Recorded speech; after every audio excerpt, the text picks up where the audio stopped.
Yes ma'am. तो या जैसा मैं बता रही थी कि लर्निंग का तो कोई शॉर्टकट हो ही नहीं सकता, लेकिन बेस्ट बुक है Allen key note, Boericke materia medica, then फाटक।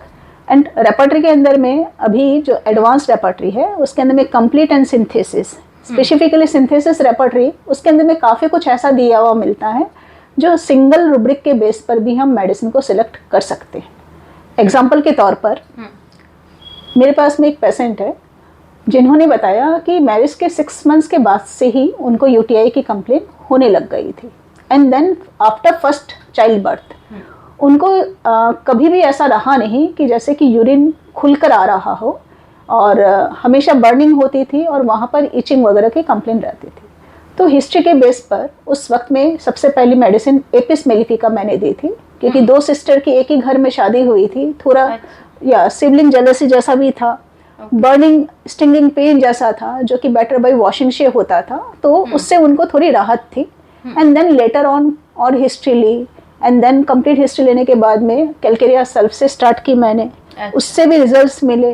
लेटर ऑन जितना अच्छा रिजल्ट्स मिलना चाहिए था वैसा मिल नहीं रहा था, तो लास्ट टाइम वापस से उनको सेकंड बेबी डिलीवर हुआ, और सेकंड बेबी के वक्त में उनको प्रेगनेंसी इंड्यूस डायबिटीज़ हुआ। अब उसका क्या रीज़न है मुझे नहीं मालूम, लेकिन जैसे डिलीवरी बेबी डिलीवर हुआ उसके बाद में शुगर लेवल जो है वो नॉर्मल हो गया और उन्होंने अपनी मेडिसिन स्टॉप कर दी। तो मैंने सोचा कि एक बार देखूं आखिर इनकी बात क्या है, जहाँ पर लिखा हुआ है कि आफ्टर मैरिज ये प्रॉब्लम स्टार्ट हुई थी।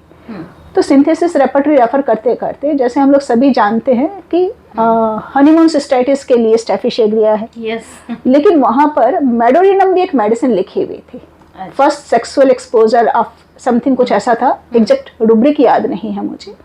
तो वहाँ मैं सोच रही थी कि इन्हें स्टेफ दूँ कि मेडो दूँ, तो फिर मैंने देखा कि इनको मेडो इसलिए देना चाहिए क्योंकि साइकोटिक माइजम भी यहाँ कहीं ना कहीं प्रीडोमिनेंट है, and after medorrhinum she is doing quite well. तो many times single rubric helps us in such a way. Or we can take little as a miasmatic. Yeah. Whatever existing knowledge we have, we should correlate the latest information with that. और तभी एक जिसका knowledge है उसे जब information मिले तो उस इंफॉर्मेशन को वो कैसे यूटिलाइज करेगा, और जिसका नॉलेज नहीं है और सिर्फ इंफॉर्मेशन है उसे वो सही तरीके से, जैसे बोल सकते हैं कि भुना नहीं पाएगा, will not able to utilise it. तो वो बेसिक डिफरेंस होगा ही। मैं और एक केस आपको बताती हूँ, प्लीज व्यूअर्स को थोड़ा और भी बताइए बिलीफ एंड प्रैक्टिस के बारे में। बस ये थोड़ा बहुत आपका अपने ऊपर विश्वास, आपने जो पढ़ाई की उस पर विश्वास, आपका जो सिस्टम है वो क्या कर सकता है उसका विश्वास, किसी के दिलाने पर नहीं आता। विश्वास ऐसी चीज़ है जिसे हमें खुद को ही अनुभव करना पड़ता है, और अनुभव किया हुआ विश्वास कोई तोड़ भी नहीं सकता, इस बात को हमें ध्यान रखना ही होगा। तो मेरे पास एक हाईली एजुकेटेड फैमिली जिसके अंदर में न्यूरोसर्जन, न्यूरोफिजिशियन, पैथोलॉजिस्ट, इस तरह के सारे एकदम क्लोज फैमिली मेम्बर्स थे, और जो लेडी थी वो करीबन 60 इयर्स की थी, उनको प्रोग्रेसिव इनकेफेलोपैथी की कंप्लेंट थी, यानी कि वो डायग्नोसिस लेकर ही आए थे। कंप्लेन में ऐसा था कि वो बिना सपोर्ट के अपने घर में भी चल फिर नहीं पाते थे। रात के वक्त में इतना पेन होता था कि उसकी वजह से वो सो नहीं पाते थे, और मेंटली वो बहुत ही ज़्यादा इमोशनली बेसिकली डिस्टर्ब हो गए थे। उन्हें ऐसा लगता था कि कोई उनका ध्यान ही नहीं रख रहा है, हस्बैंड सुनते ही नहीं, वो खाली अपनी बोलते हैं, घर पर तो बोलते ही हैं, डॉक्टर के सामने में भी उनको बोलने का मौका नहीं दे रहे, ऐसी उनकी कंप्लेन थी। प्रोग्रेसिव इनकेफेलोपैथी एग्जैक्टली होता क्या है, तो मैंने उसको ज़रा रेफ़र करके देखा, एंड इस बात का मैंने टेंशन नहीं लिया कि इतने नाम के वे स्पेशलिस्ट उनके घर पर है, क्योंकि उनके थ्रू वो हमारे पास आए हैं, यानी कि उन्होंने जब हाथ ऊंचे कर दिए तब हमारे पास आए, तो हमें टेंशन क्यों लेना है। सही। अगर कुछ कर सकते हैं तो पॉजिटिव है, नहीं कर सकते तो वो भी नहीं कर पाए, तो उसमें हमारे लिए कोई शब्द की बात भी नहीं। बिल्कुल सही बात बोली, क्योंकि वरना तो हम हैवी रिस्पॉन्सिबल हो जाते हैं और टेंशन में आ जाता है। तो उनकी जो मेडिसिन आई थी उसके अंदर में pulsatilla and lachesis time to time मैंने चेंज कर दी। उसके बाद में वो अपने घर में तो आराम से चलने ही लगे। पेन किलर जो लेना पड़ता था, स्प्रे यूज़ करते थे, वो सब बंद हो गया, रात में आराम से सो पा रहे थे, कॉन्फिडेंस लेवल बिल्डअप हो गया। वो अपनी सोसाइटी में किसी का हाथ पकड़कर या किसी को साथ में खड़ा रखकर ऐसे चल सकते थे, यानी कि एक कॉन्फिडेंस कि भाई ठीक है, अगर कुछ हुआ तो कोई पकड़ने वाला होगा।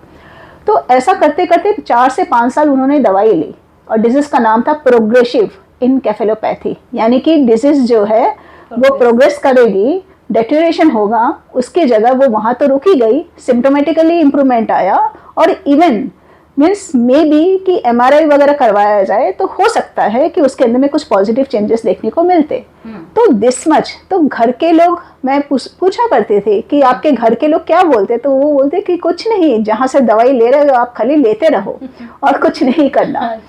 एंड नेचर में चेंज, वो उसके बाद में हस्बैंड को बोलने देती थी और खुद शांति से सुनती थी कि क्या कह रहे हैं वो। तो nature is also changed along with the complain की हमारी मेडिसिन। एंड यहाँ एक चीज़ कि प्रोग्रेसिव इनकेफेलोपैथी, इसके ऊपर में बहुत ज़्यादा विचार करें तो दिक्कत आती है, क्योंकि अगर वो सारी चीज़ों का टेंशन हम लेंगे तो जो इंडिविजुअल डिजीज्ड पर्सन के जो सिम्टम हैं उसे हम एक्चुअल में कंसिडर कर कर उसके बेस पर जो मेडिसिन सिलेक्ट कर कर प्रिस्क्राइब कर सकते हैं और जिससे इतने ब्यूटीफुल रिजल्ट्स मिल सकते हैं वो हम मिस कर जाएंगे। तो बेटर है कि टेंशन नहीं लेना है, टेंशन इस बात का लेना है कि हमारा नॉलेज साउंड होना चाहिए, टेंशन इस बात का लेना है कि हम अपने आप को क्लियर कर दे पेशेंट को कि लेट अस सी कि हम क्या कर सकते हैं। हम यही कर सकते हैं कि या तो आपकी बीमारी जहाँ है वहाँ उसको रोकें, या जिस स्पीड से बढ़ रही है उस स्पीड को कम कर दें, या सिम्टोमेटिक इम्प्रूवमेंट कर दे ताकि आपकी पेन किलर वगैरह की जो डिपेंडेंसी है वो ख़त्म हो जाए। और यदि इसके आगे भी पॉसिबल हुआ तो बीमारी अगर अपने आप में भी इन्वेस्टिगेशन में कम होती है तो वो बोनस है। तो ये क्लियर कर कर अगर हम ट्रीटमेंट स्टार्ट करते हैं तो फिर हमें टेंशन लेने की जरूरत नहीं है। मुझे पूछना है बिल्कुल, जैसे आपने इस केस में 2 मेडिसिन 1 बाय 1 दी होगी शायद, साथ में तो हम नहीं देते, तो वो इंडिविजुअल एक्सपीरियंस है डिसीजन। पर कभी कभी हम देखते हैं ना, जैसे पढ़ते तो कुछ रेमेडीज फॉलोज वेल, या मतलब दोनों रेमेडी डिफरेंट है, पल्सेटिला एंड लेकेसिस, तो कुछ पैथोजेनेसिटी पे वर्क करती, तो थोड़ा एक दो लाइन में क्वेश्चन आपने पूछा तो मुझे अच्छा लगा, क्योंकि इसके ऊपर में मैं कुछ कहना ही चाह रही हूँ। सीपिया मेडिसिन एलेंस की नोट में लिखी है, जिसमें लिखा है कि sepia should not be alternate with lachesis and sepia should not be given before और आफ्टर पल्सेटिला। तो एक मेडिसिन का इन 2 मेडिसिन के साथ में इनिमिकल टाइप का रिलेशन बताया है। तो 2 मेडिसिन, अगर एक मेडिसिन की इनिमिकल है तो वो दोनों आपस में कहीं ना कहीं सिमिलर होगी। ये फॉर्मूला मैंने अपना खुद का लॉजिकली हमेशा देखा है और उस फॉर्मूला के बेस पर मुझे रिजल्ट्स हमेशा मिले हैं। तो मैंने देखा कि मेरे काफ़ी सारे पेशेंट ऐसे हैं जो कि पल्सेटिला जिनकी कॉन्स्टिट्यूशनल चल रही है और कहीं ना कहीं उनका एक आध बार ऐसा फेस आता है जहाँ लेकेसिस इंडिकेटेड हो रही है। तो मैंने सोचा कि चलो ठीक है, पल्सेटिला का एक्शन एडजस्ट होने के बाद में लेकेसिस देकर देखते हैं। तो मैंने 2 या 3% में देखा कि lachesis and pulsatilla they goes with one another very well. Definitely एक साथ कभी नहीं देती, single medicine at a time, और पहली दी हुई मेडिसिन का एक्शन एडजस्ट हो जाए तभी दूसरी मेडिसिन देती हूँ। तो यहाँ ये जो फॉर्मूला है कि A = B and B = C then A = C, ये जैसे आता है तो वैसे यहाँ पर मैंने देखा। और होम्योपैथी में जितने भी रिलेशन है वो सिमिलरिटी ऑफ सिम्टम के बेस पर ही हैं। तो lachesis and pulsatilla they are really एक बोरिक में या कहीं पर रेमेडी रिलेशन में लिखा हुआ भी है, कम्प्लीमेंट्री या फॉलोज वेल में लिखा हुआ भी है। कहीं ना कहीं ये पॉलीक्रेस मेडिसिन माइजम भी कवर करती होंगी, सो इट वर्क्स सिनर्जेटिकली। बिल्कुल बिल्कुल। एंड रही माइजम की बात, तो ऑर्गेनन के जो प्रोफेसर्स वगैरह होते हैं या जो ऑर्गेनन को ज़्यादा मानकर चलते हैं वो हमेशा एंटी माइजमेटिक मेडिसिन की बात करते हैं। और मेरा ये मानना है कि जितनी भी पॉलीक्रेस्ट मेडिसिन है उन पॉलीक्रेस्ट मेडिसिन में ही उन्होंने, हैनीमन सर ने कहा कि ये एंटी सिफिलिटिक है या एंटी साइकोटिक है या एंटी सोरिक है। तो माइजम के सिम्टम और डिजीज के सिम्टम एंड डिजीज इंडिविजुअल के सिम्टम जब तक कवर अप नहीं होते तो सिमिलिमम निकल कर ही नहीं आती। तो आपने यदि सारे पर्सपेक्टिव कवर कर दिए तो आपने जो भी मेडिसिन सिलेक्ट की होगी वो डिजीज के सिम्टम को भी कवर करती है, डिजीज्ड पर्सन के सिम्टम को भी कवर करती है और माइजम के सिम्टम को भी कवर करती है। और इसके बाद में कुछ छूटता ही नहीं है कि सिमिलिमम आपने जो सिलेक्ट की वो काम ना करे। सही है, ऐसा मेरा मानना है। नहीं सही है। और वैसे भी कोई ड्रग कोई माइजम में प्रोमिनेंट रहती है तो it hills. Yes ma'am. Another एक केस जिसके अंदर में जैसे मैंने ये बताया आपको, मुझे बहुत अच्छे से याद है कि मेरे पास एक पेशेंट पुराने पेशेंट के रेफरेंस से आया और उन्होंने कहा कि डिसीज़ का नाम बता रहे हैं कि फाइब्रस डिस्प्लेशिया हुआ है। इसका नाम हमने भी आज तक नहीं सुना और एक्चुअल में मैंने भी नहीं सुना था। एंड उनका ये कहना था कि डॉक्टर ऐसा बोल रहा है कि कैंसर का इलाज है लेकिन आपकी बीमारी का इलाज नहीं है। अच्छा। उसमें एग्जैक्टली होता क्या है, फाइब्रस डिस्प्लाशिया के अंदर में जो हमारे बॉडी के अंदर में जो बोन्स है वो अंदर से पूरी वूल जैसी, मतलब रुई की तरह जैसे कि खोखली हो जाती है और सॉफ्ट हो जाती है। अपने आप डिजनरेशन होता है उसमें, necrosis and degeneration like condition आती है। अच्छा। Excuse me. Yes ma'am. कभी कभार उसको कैंसर से भी कुछ मीन्स डिफरेंशिएट, ये तो अभी एक पॉज हुआ और बात निकली इसलिए मैंने बोला। नहीं, एक्चुअल में कैसा है कि कोई भी cancer is a malignant disease, तो any disease which is malignant और लाइफ थ्रेटनिंग और we are unable to cure, तो उसे कैंसर से कंपेयर कर लेते हैं। और कुछ उसके सिम्टम्स भी अलग ही रहते होंगे। बिल्कुल सिम्टम, या हाँ। तो उनके बॉडी के अंदर में उन्होंने बोन का कुछ एक स्पेशल टाइप का MRI स्कैन होता है वो करवा कर लेकर आए थे, जिसके अंदर में लेफ्ट साइड की मैक्सिमम बोन्स के अंदर में उनके पूरे अंदर में खोखली हो गई थी और राइट साइड के अंदर में भी कुछ बोन्स में ऐसा हो गया था। तो पेन इतना ज़्यादा था कि वो घर में भी उठ बैठ नहीं सकते थे और किचन का काम करना तो दूर की बात। बैंक के अंदर में वो क्लर्क थे तो बैंक में जॉब भी नहीं कर पा रहे थे और तकलीफ इतनी ज़्यादा थी कि उनके हस्बैंड वो भी किसी गवर्नमेंट सेक्टर में ही काम करते थे, तो वो भी परेशान हो गए। एंड उन्होंने कहा ऐसा कुछ साल पहले, उन्होंने कहा कि उस समय में इतनी बुरी हालत थी कि मैं तो सुसाइड करने का सोच रहा था क्योंकि ये बीमारी का कोई इलाज ही नहीं था, वो कुछ नहीं कर पा रही थी, 2 छोटे छोटे बच्चे, ऐसी कंडीशन। तो मैंने कहा कि देखो ये नाम बीमारी के नाम से मैं नहीं जा सकती हूँ, मुझे होम्योपैथी पर भरोसा है, होम्योपैथिकली मैं हिस्ट्री लूँगी। एंड जैसा मैं हमेशा कहती हूँ कि देखते हैं ना 1 महीने में 15 दिन में आपको जो पेन वगैरह उसमें कितना क्या आराम आता है। और वैसे भी आपने कहा है कि आप जिनके पास से आए हो उन्होंने तो हाथ खड़े कर ही दिए हैं। तो वहाँ पर मैंने पूरी हिस्ट्री ली एंड पूरी हिस्ट्री लेने के बाद में मेडिसिन जो सिंपल आई थी वो पल्सिटिल आई और सिलिशिया क्रॉनिक के रूप में आ रही थी। तो मेरा एक हैबिट था कि मैं फ्यूचर प्लान ऑफ ट्रीटमेंट लिख कर रखती थी, तो मैंने लिख कर रखा था pulsatilla, then think about silicea and fluoric acid, और अगर पेन वगैरह ज़्यादा हो तो कैल्किरिया फ्लोर बायोकेमिक में अगर आपको ज़रूरत समझ में आए तो आप यूज़ कर सकते हो, लाइक दैट। मैंने यूज़ नहीं की वैसे। तो वहाँ पल्सिटिला तो कितनी छोटी सी सिंपल सी प्यारी सी मेडिसिन है ऐसा लगता है, पर उनके जो पेन के सिम्टम थे और उनकी ओवरऑल कंप्लेन थी, उनकी जो पर्सनैलिटी थी, वो सबको देखते हुए पल्सिटिला मेडिसिन आ रही थी एंड मैंने पल्सिटिला से शुरू किया। तो मुझे खुद को विश्वास नहीं हुआ कि ऐसी एक नाम की बीमारी जिसके अंदर में पल्सिटिला काम कर सकती है। अच्छा। तो पल्सिटिला ने काम किया, पल्सिटिला पर ही पेशेंट काफ़ी वक्त तक रहे। देन कम्प्लीमेंट्री या क्रॉनिक के हिसाब से सिलिशिया 1-2 बार बीच में रिपीट करने की ज़रूरत पड़ी, दी। सिलिशिया के साथ में क्रॉनिक कम्प्लीमेंट्री में थूजा भी जाती है, दी। तो पेशेंट मेरे पास में जिस साल आई थी उसके करीबन 3 साल के बाद में वापस से मैंने वो रिपोर्ट करवाई और रिपोर्ट के अंदर में सिर्फ 25% कंप्लेन, वो भी सीवियर से मॉडरेट टू माइल्ड रह गई थी। क्या बात है। एंड इतना सारा चेंजेस। उसके बाद में उन्होंने कंटिन्यूअस ट्रीटमेंट लिया। वो पेशेंट का लेकिन एक नेचर था कि फियर ऑफ अननोन डिजीज वो उनके मन में रह ही जा रहा था। अगर गले में दर्द होता था तो पूछते थे कि कहीं कैंसर तो नहीं है, लाइक दैट। तो टिपिकली जैसे कि कह सकते हैं कि नाइट्रिक एसिड, सिलिशिया, आर्सेनिक, थूजा, ये सारे एक दूसरे के साथ में मेडिसिन जो है रेमेडी रिलेशंस में आती है, तो ये सारी मेडिसिन आई। तो फाइब्रस डिस्प्लाशिया का केस जिसके अंदर में 3% of the world population only suffering and it's a rarest case, तो वहाँ पर मुझे मौका मिला।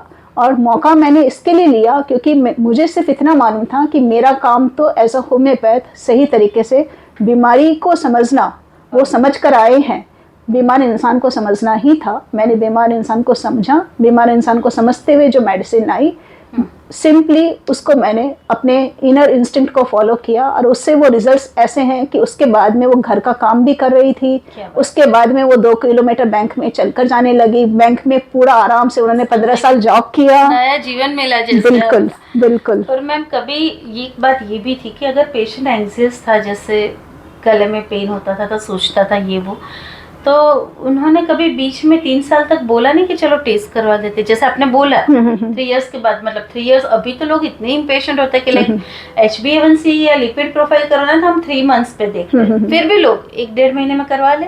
तो आप वो भी व्यूअर्स को एक बार, नहीं, इसमें कैसा होता है ना कि डॉक्टर हम हैं, अगर हम पेशेंट की बात पर आकर सारा काम, बिल्कुल मैं वही बता रही हूँ आपको कि कैसे आपको जाना है। वो पेन वगैरह जो है बात की बात है, 2011 में उन्होंने टेस्ट वगैरह कराए, सारे रिपोर्ट्स कराए, उसमें सिर्फ 25% कंप्लेन रह गई थी, वो भी सीवियर के कंपेयर में मॉडरेट टू माइल्ड। लेकिन पेशेंट का एक इनबिल्ड फियर था जो उनको आज के दिन में भी होगा। अब वो पिछले 2 साल से डिसकंटिन्यू किया है उन्होंने। तो वो इनबिल्ड फियर में कैसा था, दोबारा मैंने 5 साल के बाद में कहा कि एक बार वापस से करके देखते हैं कि वो 25% भी ठीक हो गया हो तो कम से कम एक रिकॉर्ड रहेगा। तो उन्होंने कहा कि नहीं, मैं नहीं कराऊंगी, अगर बढ़ गया और बढ़ा हुआ आया तो ये उनका डर था। और पेशेंट को कैसे हैंडल करना है, काउंसलिंग कैसे करनी है, तो उनको बताना पड़ता है कि जिनको डर होता है ना, उनको सिर्फ डर ही होता है, एक्चुअली में बीमारी नहीं होती। जिसको बीमारी होती है उसको नॉर्मली डर नहीं होता है। और अगर आपको सच में ऐसा कुछ रहा होता तो 12-15 साल के ऊपर हो गया तो आपको कुछ तो होता था, आप तो पहले से बेटर और बेटर से बेस्ट की तरफ जा रहे हो। तो कैसे पॉसिबल है, लॉजिकली पॉसिबल ही नहीं है। दूसरा यहाँ एक बात और समझने की थी कि सिर्फ होम्योपैथी की सिंगल मेडिसिन से किस तरह से काम मिल रहा है। आप देखो कि फाइब्रस डिस्प्लासिया के साथ में एसोसिएटेड एडिनोमायोसिस होता है। अब यहाँ एलोपैथिकली क्या है कि एक गायनिक के पास भेज देते, एक ऑर्थो के पास में भेज देते, लाइक दैट, और हमने दोनों काम एक साथ कर दिया। उनका मेनोपोज बहुत ही स्मूथ, जैसे कि नॉर्मल फिजियोलॉजिकली होता है वैसा ही हुआ। जब वो मेरे पास आए थे तो मेट्रोरेजिया की कंप्लेन थी उस समय में, तब मुझे नहीं मालूम था कि फाइब्रस डिस्प्लासिया का एसोसिएटेड, कह सकते हैं कि हमारे होम्योपैथी में जैसे कंकोमिटेंट है, तो एक्चुअल में बहुत सारी डिजीज के कंकोमिटेंट है। तो adenomyosis is one of the concomitant of the fibrous dysplasia, और वो भी स्मूथली उसी मेडिसिन से जो कि उनकी CR थी उसी से वो ठीक हो गया। तो मैम आपने ये नोटिस किया कई बार अच्छे होम्योपैथ अच्छे रिजल्ट देने में जो एसोसिएट डिजीज क्योर कर ही लेते, पर शायद नोटिस हम कभी नहीं भी कर पाते हैं, ऐसा मुझे लग रहा है आपकी बातों से। बिल्कुल। यहाँ पर जैसे अभी ये बात बताई हमने, तो मैं बता रही हूँ कि एक मेरी पेशेंट है, उन्हें ऐसा है कि नहीं, दवाई तो मुझे लेते ही रहनी है, मैं भले ठीक हूँ तो भी लेना है मुझे। तो एक ऐसी पेशेंट कुछ वक्त पहले उन्होंने कहा, इवनिंग में वो मेडिसिन फॉलोअप के लेकर गए, नाइट में फ़ोन आया कि मैं आपके घर आ जाऊँ क्या, मुझे ब्रेस्ट में ना ऐसे पेन हो रहा है, क्योंकि अभी मैं सिर्फ सैटरडे और संडे ही अवेलेबल हो पाती हूँ। तो मैंने कहा कि आज तो अभी पॉसिबल नहीं होगा, तो मेरे एक नोन डॉक्टर है, आप उनके पास में जाइएगा, वो अच्छे से एग्जामिन वगैरह करेंगे। तो उन्होंने एग्जामिन वगैरह किया, फिर लगा कि भाई मे बी कि कुछ फाइब्रॉइड जैसा हो सकता है ब्रेस्ट के अंदर में। तो उन्होंने बोला कि चलो इनका ये, मैंने कहा कि मैमोग्राफी नहीं करवाते हैं, ब्रेस्ट का USG करवा देते हैं, क्योंकि वो पेनलेस भी होता है और अच्छे से आता है। लेकिन जैसे कि आजकल तो सारा बिजनेस और मार्केटिंग है, तो वहाँ उन्हें बताया गया mammography plus USG plus whole abdomen USG आप करवा लो, ये इसकी स्कीम है। तो स्कीम के चक्कर में इतना रेडिएशन का एक्सपोजर, और स्कीम के चक्कर में लास्ट में क्या हुआ, वो हमारे लिए पॉजिटिव था, उनकी सिंगल किडनी आई, उनको यूट्राइन फाइब्रॉइड आया। अच्छा। और ग्रेड 2 का ब्रेस्ट के अंदर में फाइब्रॉइड आया जी। तो अब वो इतने वक्त से मुझसे ट्रीटमेंट ले रहे थे, उनका भी मेनोपोज स्मूथली प्रोग्रेस कर रहा है, ऑलमोस्ट वो मेनोपोज की एज में आ चुके हैं, और मान लीजिए कि विदिन 6 मंथ्स हो सकता है कि अब लास्ट मेंसेस आए, लाइक दैट। तो फाइब्रॉइड रहते हुए में भी सिर्फ इतना ही था, मालूम नहीं था, मुझे भी नहीं मालूम था, उन्हें भी नहीं मालूम था। उनका पीरियड जो है, साइकिल जो है, वो करीबन 24 से 25 दिन के इंटरवल में आती थी और 3 to 4 डेज के लिए रहता था। तो ठीक है, 28 ± 4 डेज के हिसाब से कभी चिंता नहीं की। सिंगल किडनी है तो जैसे वो चिंता में रहते थे कि नहीं मुझे ट्रीटमेंट तो लेते ही रहना है, मुझे कुछ है या नहीं है, मैं अच्छा रहना चाहती हूँ, तो ये उनका बेसिक नेचर था जी। एक डिपेंडेंसी वाला नेचर हमेशा से रहा था। तो उनकी मेडिसिन नॉर्मली कैलकेरिया ग्रेफाइट्स वगैरह होती थी। तो यहाँ means unknowingly we came to know कि she was having the pathology of uterine fibroid that was multiple. At the same time she was having single kidney. At the same time she is having grade 2 breast fibroma. Yes. All the things only through homeopathy. तो unknowingly भी कई बार हम लोग बहुत कुछ ठीक करते हैं।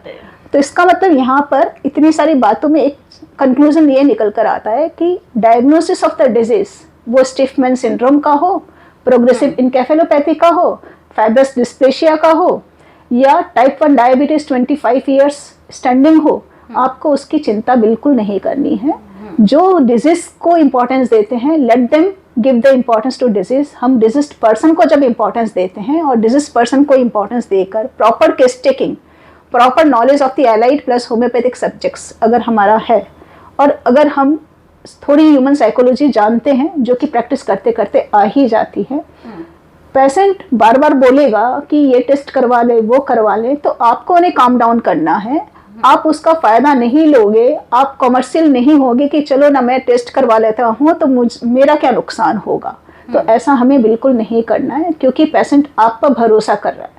आप पर भरोसा कर रहा है तो आपको उसका भरोसा मतलब रखना है, तोड़ना नहीं है।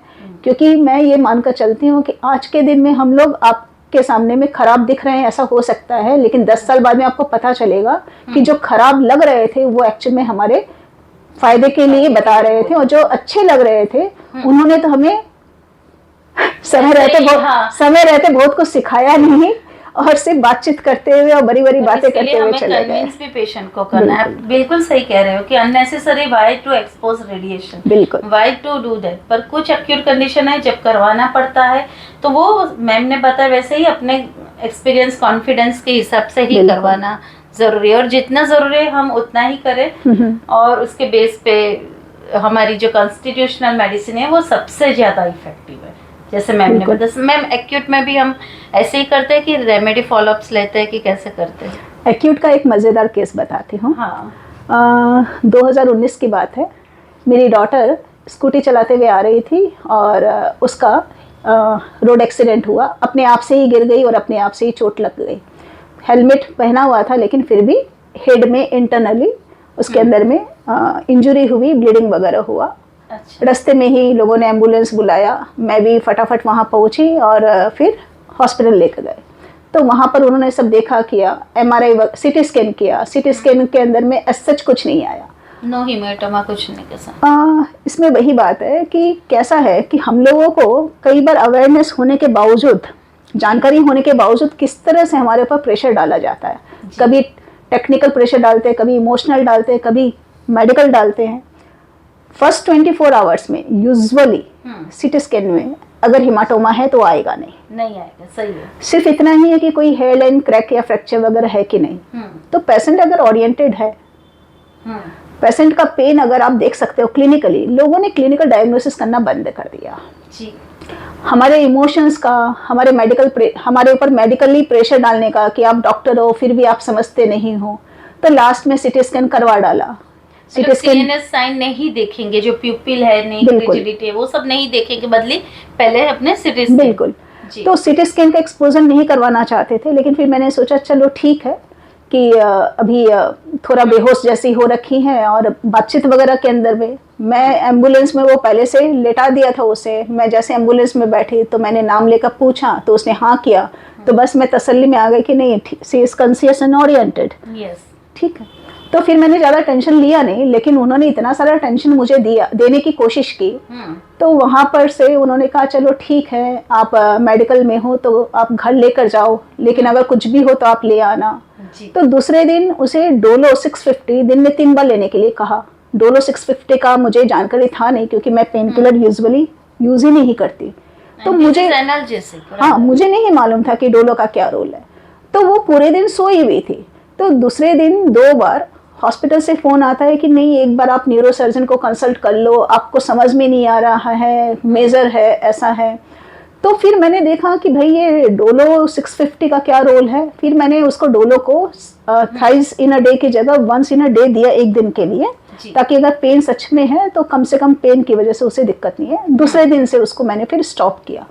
तो प्रॉब्लम क्या हो रही है कि हम जानकर लोगों को भी वो इतना प्रेशर दे देते हैं, तो जो मेडिकल साइंस को बिलोंग नहीं करते, तो वैसे लेमैन को आजकल कॉमर्शियल पर्पस की वजह से कितना प्रेशर डाला करवाते हैं, वैसे सीटी स्कैन करवाते हैं। बिल्कुल नहीं, वो तो करवाते हैं। उन्होंने कहा आपको समझ में नहीं आ रहा है। मेरे एक पहचान वाले पेशेंट थे जो कि ऑन्कोलॉजिस्ट है वहीं पर ही, तो उन्होंने भी फ़ोन किया कि भाई वो ऐसा बोल रहे हैं, तो एक बार अगर आपको हो तो फिर मैंने मेरे साथ में पढ़ाई किए हुए BHMS फ्रेंड को फ़ोन किया, जो कोलकाता के अंदर में इस तरह के क्रिटिकल केयर यूनिट में काम करता है सालों से।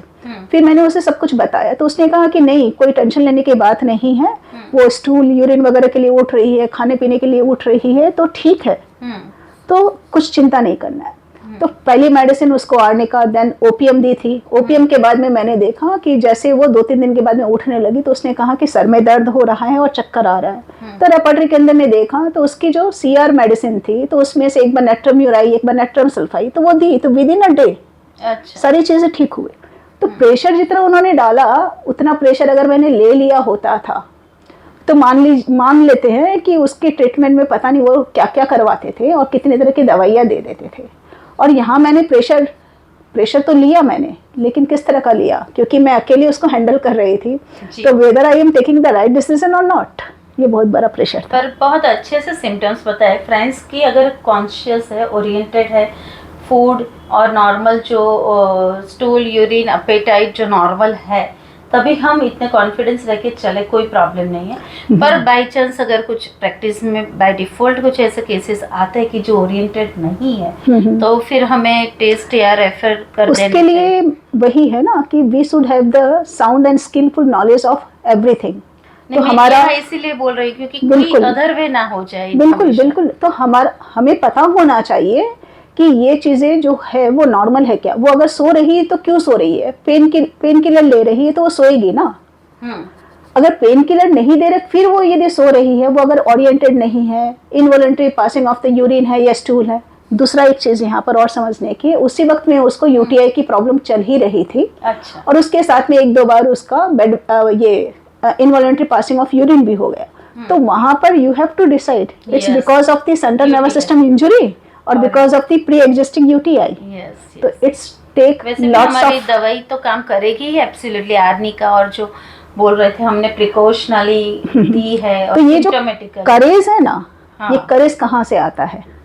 करेज आपके रिपीटेड एक्सपीरियंस से आता है, आपके कॉन्फिडेंस से आता है। आपने बार बार देखा हुआ है, बार बार काम दिया हुआ है, तो आप अपने परिवार वालों के साथ में भी वो कर सकते हो। अदरवाइज तो लोग सिंपल से केस के अंदर में हाथ पांव ढीले हो जाते हैं। कोई ज्यादा घर का कोई होता है तो अभी हम मेरा फर्स्ट कजिन है कोलकाता में, न्यूरो सर्जन है। उससे मैंने बात की कि ऐसा ऐसा हुआ है, तो उसने कहा ठीक है, कोई नहीं, वो सो रही है ना, कोई दिक्कत नहीं है।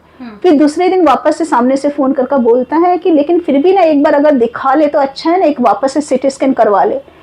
तो someone who is expert, he is also giving the pressure. The hospital in which you have taken her, they are also giving the pressure. And now the pressure of being a single parent. Yes. And now you are thinking कि अगर कुछ हो गया तो आपको सारी चीज़ों को साइड करके अपने भरोसे पर भरोसा रखना है। कैसे रखोगे? सिंपल है, आपने मेडिसिन दी, एक लिमिटेड ड्यूरेशन के अंदर में उसका रिजल्ट अगर पॉजिटिव आता है तो इसका मतलब काम हो रहा है।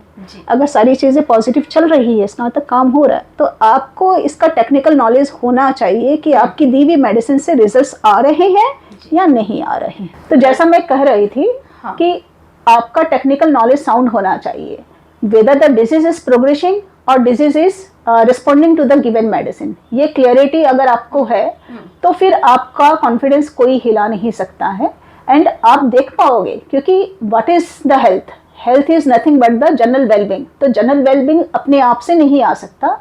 जब आपका एपेटाइट है, स्टूल है, यूरिन है, यानी कि जो बेसिक फिजियोलॉजिकल फंक्शन है वो यदि ये प्रॉपर है, तभी आपको जनरल वेलबींग आएगी। और वो तभी एक सिस्टमेटिक चेंजेस में पॉसिबल है, जब सिस्टम अपने आप में पॉजिटिवली रिस्पॉन्ड कर रहा है हमारी दी हुई मेडिसिन से।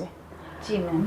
तो इट्स वेरी इंपॉर्टेंट एक्चुअल में कि मेडिसिन देने के बाद में मेडिसिन सच में सिमिलीमम आई कि नहीं, उसके साथ में हमें स्टे करना है या वापस से हमें हमारी मेडिसिन के बारे में रीथिंक करना है, ये बहुत इंपॉर्टेंट है। एक्चुअल में क्या होता है कि होम्योपैथी सिस्टम के अंदर में लोगों ने मान लिया कि मेडिसिन धीरे धीरे काम करती है, पेशेंट ने भी मान लिया कि होम्योपैथी मेडिसिन धीरे धीरे काम करती है, और उस चक्कर में ऐसा होता है कि अननेसेसरी हम लोग जो टाइम है वो लैप्स कर जाते हैं।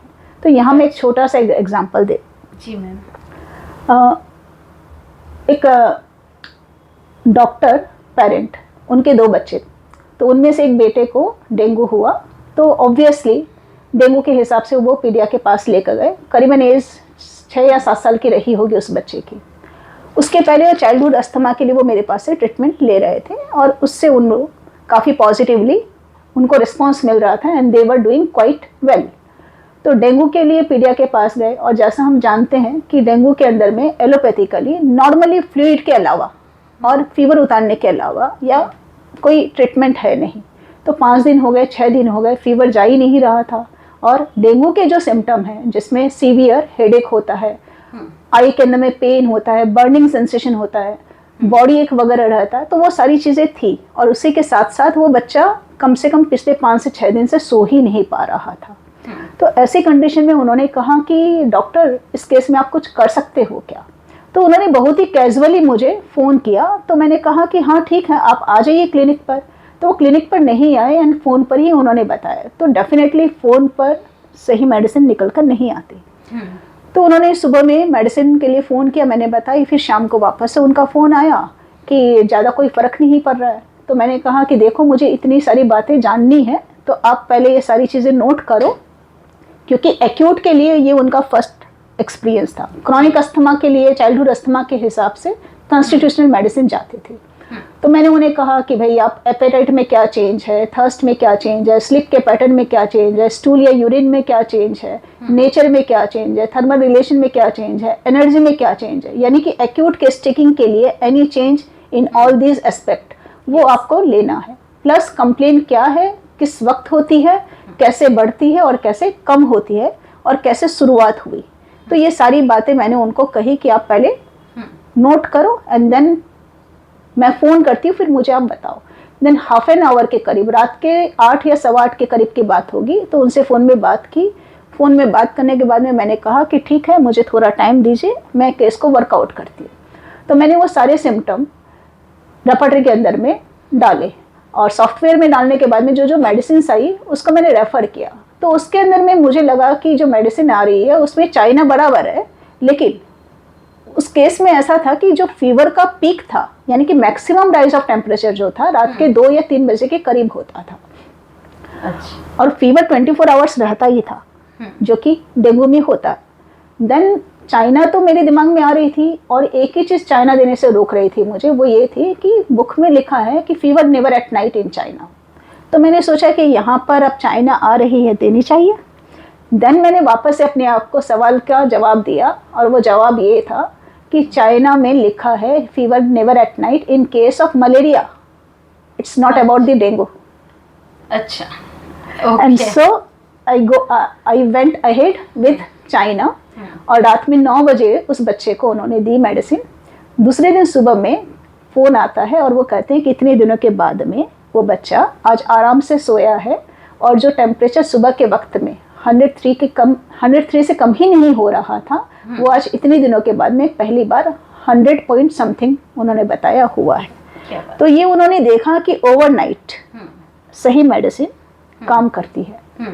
15 ही दिन के बाद में उनका जो दूसरा छोटा बेटा था, उसे वायरल एक्जेंथीमेटस फीवर इस तरह से कुछ डायग्नोस किया गया था, जो कि ऑलमोस्ट सिम्टम थे डेंगू के ही। तो उनके केस में भी उन्होंने वापस से काफ़ी कैजुअल अप्रोच था। आफ्टरनून में फ़ोन किया मेडिसिन के लिए। मेरे क्लिनिक में रिनोवेशन का काम चल रहा था, तो मैंने नॉर्मली क्या होता है कि ऐसे केसेस में आर्सेनिक एल्ब पहली मेडिसिन के रूप में आती ही है, तो मैंने वो लेने के लिए कहा, और उससे उनको इतने रिजल्ट्स मिले नहीं। देन उसके बाद में उन्होंने वो मेडिसिन दी। फिर शाम को वापस से फ़ोन किया, तो मैंने कहा कि आप अभी भी इसी के साथ में रहें, कम से कम 12 घंटे तो हो जाए, तो पता चले कि आर्सेनिक काम कर रही है या नहीं कर रही है। Then next day early morning उन्होंने मुझे 5 बजे फ़ोन किया, उन्होंने कहा कि पूरी रात मैं इंतज़ार कर रही थी कि कब सुबह में 5 बजे तो मैं आपको कॉल करूं, क्योंकि 12 घंटे हो गए और ये दवाई ने काम नहीं किया। इसका मतलब आपको दवाई चेंज करके देनी होगी डॉक्टर। अच्छा, ऐसा पेशेंट ने बोला? पेशेंट ने ऐसा कहा। तो उनका ये अनुभव कहाँ से आया? 15 दिन पहले बड़े वाले बेटे के केस में उन्होंने देखा कि मेडिसिन अगर सही होती है तो इतनी जल्दी रिजल्ट्स मिलते हैं। तो उन्होंने 5 बजे मुझे फ़ोन करके बताया, मैंने उनसे सब पूछा किया, एंड देन जो सिम्टम आ रहे थे वो डेंगू जैसे ही थे, लेकिन डायग्नोसिस थी वायरल एक्जेंथेमेटस फीवर ऐसा। तो मैंने उनको कहा कि आप एक काम करो, उसका हेड और फिट टच करके बताओ कि टेम्परेचर डिफरेंस है क्या। तो उन्होंने कहा कि लग तो रहा है। तो मैंने कहा कि नहीं, ऐसा नहीं, क्योंकि इसी सिम्टम पर ही बेस करके ये मेडिसिन मैं सिलेक्ट करूँगी, और ये यदि सिम्टम सही नहीं होगा तो मेडिसिन नहीं काम करने वाली। तो मैंने कहा कि आपके बड़े बेटे को बोलो कि हेड टच करे और फिट टच करे, फिर उससे पूछो कि ठंडा गर्म एक जैसा लग रहा है, क्योंकि बच्चा छोटा है तो वो सही सही बताएगा। तो उसने कहा कि नहीं मम्मी, सर बहुत गर्म लग रहा है और पाँव सच में काफ़ी ठंडे हैं, ऐसा करके। तो मेडिसिन उसकी बाकी सिम्टम के बेसिस पर आर्निका आ रही थी, तो मैंने आर्निका लेने के लिए कहा। तो यहीं पर ही, यहाँ पर ही सुबह होम्यो क्लिनिक है, तो उनसे उनकी पहचान हो गई थी।